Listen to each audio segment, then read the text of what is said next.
চলো আসো আসো, আজ মনে হয় গাড়ি ভর্তি হবে নি। বালিচক স্টেশন থেকে বেরালাম, ওই দেখি প্যাসেঞ্জার, এক গাড়ি প্যাসেঞ্জার ছুটছে। আসো আসো, আজ মনে হয় গাড়ি ভর্তি হবে, পয়সাই পয়সা।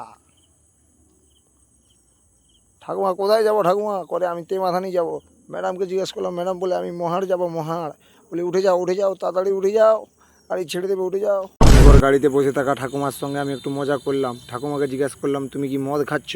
ঠাকুমা বললো, ঠাকুমা ইয়ার কি মেরে বললো, হ্যাঁ রে রাতি তোর দাদুর সঙ্গে ঝগড়া হওয়ার পর আমি মদ খাচ্ছি।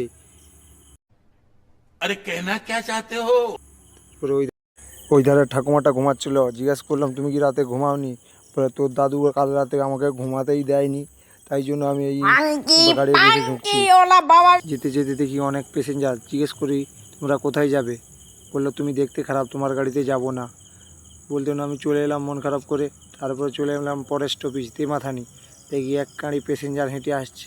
তার মধ্যে দেখি একজন হিরোইন এসে উঠলো আমার গাড়িতে।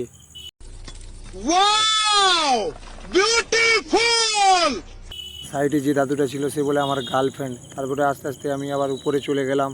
উপরে গিয়ে জিজ্ঞেস করলাম কাকাদের ভাড়াগুলো কেটে নিয়ে। বললাম তোমরা কোথা নামবে? বলে আমরা লাস্ট স্টপেজ নামবো। তারপরে চলে এলাম একবারে লাস্ট স্টপেজ, আমাদের গন্তব্যস্থল মহাড় বাজার।